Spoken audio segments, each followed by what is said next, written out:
So hello everyone, आज मैं आप लोगों को सुनाने जा रहा हूँ the real story of AJIO. तो इस वाली वीडियो में आप लोगों को 3 से 4 स्टोरी पता चलेगी, जैसे कि फलाना जी की, रीवल स्मार्टी पाई की और एजियो भाई की। इस वाली वीडियो को बनाने में बहुत ज़्यादा टाइम लगा, तो वीडियो को लाइक कर देना। एक बार की बात है जब एक घर में भाई एक बंदा रहता था जिसका नाम था एजियो।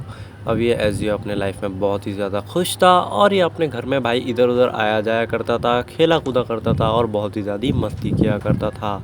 लेकिन भाई एक बार की बात है जब इसके वर्ल्ड में एक बहुत ही तगड़ा वाला ईविल सा बंदा आ गया था जिसका नाम था स्मार्टी पाई। अब ये बंदा ईविल था, इसलिए मैं इसको ईविल स्मार्टी पाई के नाम से डिनोट करूँगा। अब ईविल स्मार्टी पाई को एजियो भाई का घर बहुत ही ज़्यादा पसंद आ गया था। जब ये एक बार जा रहा था इसको अपने एजियो भाई का घर दिखाई पड़ा और इसको ये वाला घर बहुत ज़्यादा पसंद आया। तो ये सीधा चला गया घर के अंदर को। पर जैसे ही ये अंदर जाता है तभी इसको पता चला कि ये घर इसका नहीं है, मतलब ये घर ऐसे ही पड़ा हुआ नहीं है, इसके अंदर कोई बंदा रहता है, क्योंकि वहाँ पर चेस्ट में बहुत सारा सामान था। और दूसरी तरफ से अपने एजियो भाई आ रहे थे जिसने अपने डायमंड बहुत सारे माइन किए थे। अब ये बंदा कैसे वैसे करके यहाँ पर से बाहर निकल जाता है और यहाँ पर नीचे जाकर एक सीक्रेट बंकर बना लेता है। एजियो भाई अपने पूरे डायमंड चेस्ट में रख देते हैं और यहाँ पर से एक पाव निकाल लेते हैं। और रात का आपको पता है एजियो भाई का डिनर क्या होता है। और यहाँ पर पाव खाकर एजियो भाई सो जाते हैं। पर सोने का नीचे चालू हो जाता है असली खुराफात। यहाँ पर जो स्मार्टी पाई था वो यहाँ पर से डायमंड निकाल रहा होता है जो कि ईविल वाला था, और यहाँ पर से डायमंड निकाल कर सो जाता है। पर लेकिन जब नेक्स्ट डे एजियो भाई उठते हैं, जो कि अब होने वाला है, यहाँ पर जैसे ही एजियो भाई उठते हैं उनको यहाँ पर से दिखता है कि उनके डायमंड्स खाली है और अपने एजियो भाई बहुत ज़्यादा गुस्से में आ जाते हैं। अब आप लोग सोचो, अगर आप लोगों ने रात को डायमंड्स ला के रखे थे और सुबह को वो डायमंड्स गायब हो जाए तो आप लोगों को कितना गुस्सा आएगा।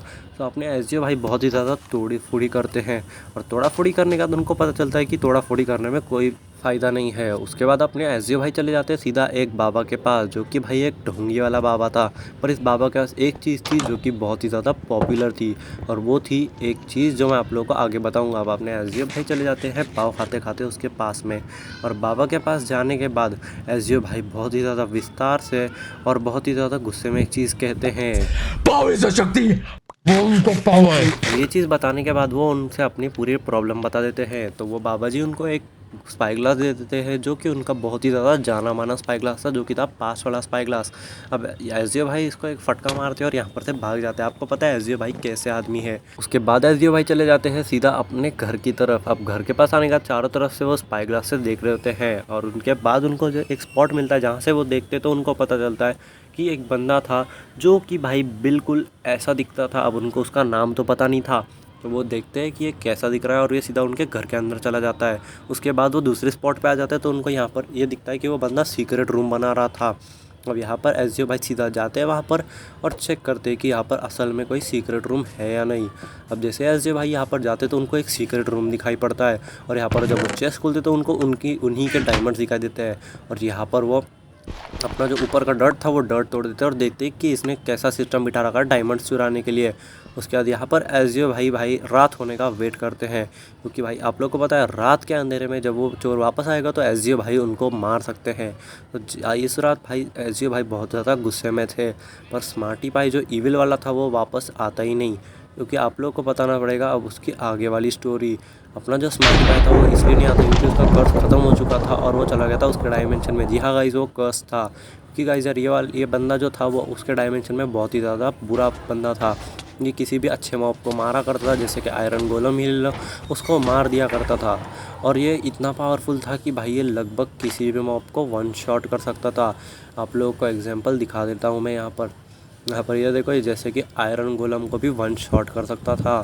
और इस बंदे के ये बंदा बहुत ज़्यादा पावरफुल हो चुका था, इसलिए जो ऊपर के गॉड होते हैं वो इस चीज़ को देख लेते हैं, और इस चीज़ के बाद उनको बहुत ज़्यादा गुस्सा आ जाने लगता है, और ये उसकी पूरी पावर्स छीनकर उसको भेज देते हैं एक दूसरे वाले डायमेंशन में। अब ये पावर सिर्फ उसके दूसरे वाले डायमेंशन में काम नहीं करेगी और खुद चलते बनते हैं। उसके बाद ये वाला स्मार्टी पाई उड़ने लग जाता है और सीधा लैंड करता है अपने एजियो भाई वाले वर्ल्ड में। आगे की स्टोरी मैंने आपको बता दी है। उसके बाद दूसरे वाले लैंड्स में भाई अपना फलाना जी आ जाता है किसी पोर्टल ग्लिच के वजह से, और ये यहाँ पर आकर सीधा अपना एक घर बिल्ड करने लग जाता है। और घर भाई इससे काफ़ी ज़्यादा तगड़ा बनता है। अब गाइस यार ये हिमलैंड्स का वर्ल्ड मैंने यूज़ किया है, पर आप लोग को ये बहुत ही ज़्यादा अपग्रेडेड वर्जन लगेगा, यहाँ पर आप लोग देखते रहिए। यहाँ पर अपना फलाना जी होता है जो उसने अपना इम्प्लांट्स वाला घर बना दिया था। अब मेरे को पता है ये वाला घर बहुत ज़्यादा छोटा था। अब ये ट्राई पोर्टल में कुछ तो ग्लिच करके अपने एसजीओ भाई को भी ले आता है इस वाले डायमेंशन में। तो जैसे ही एसजीओ भाई आते हैं, ये आपने सबसे पहले तो उस शिप को, विज़र्ड वाले शिप को देखने लग जाते हैं और सीधा इस वाले डायमेंशन में आ जाते हैं। अब यहाँ पर एसजीओ भाई को घूमते घूमते मिल गया था फलाना जी का घर, जिसके बाद ये उसके पास जाकर उनसे दोस्ती कर लेते हैं। अब दोस्ती करने के बाद फलाना जी ने तो अपने स्मार्टी पाई भाई को देख लिया था एक बार, सो वो कहता है उनसे कि ऐसा एक बंदा रहता है इस वाले वर्ल्ड में। अब स्मार्टी पाई दूसरी तरफ यहाँ पर अपने वर्ल्ड में बहुत ही ज़्यादा खुशी से रह रहे थे, जो कि अब थे अपने अच्छे वाले स्मार्टी पाई, और यही चीज़ दूर से देख रहा था अपना जो एसजीओ है, वो ईविल वाला नहीं है भाई ये।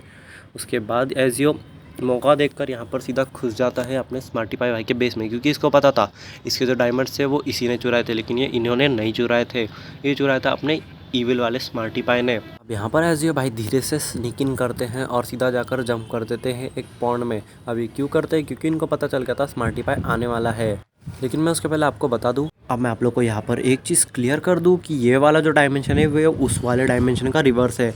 इसका मतलब उस वाले डायमेंशन ने स्मार्टी पाई ने इनके डायमंड्स चुराए थे, और इस वाले डायमेंशन में एसजीओ भाई स्मार्टी पाई भाई का डायमंड्स चुराएंगे। और उस वाले डायमेंशन में अपने ईविल वाले स्मार्टी पाई ने चुराया था, पर उसका कोई मतलब नहीं बनता। अब यहाँ पर स्मार्टी पाई भाई अपने सारे डायमंड्स रख देते इस वाले चेस्ट में, और जैसे मैंने आप लोग को बताया था अब ये एसजीओ भाई इनके पूरे डायमंड्स चुराने वाले हैं। अब स्मार्टी पाई भाई के निकलते ही एसजीओ भाई चले जाते हैं उनके घर में और यहाँ पर से डायमंड्स चुरा लेते हैं। बस इस वाले वर्ल्ड में इतना फ़र्क है कि दोनों में से कोई इविल नहीं है।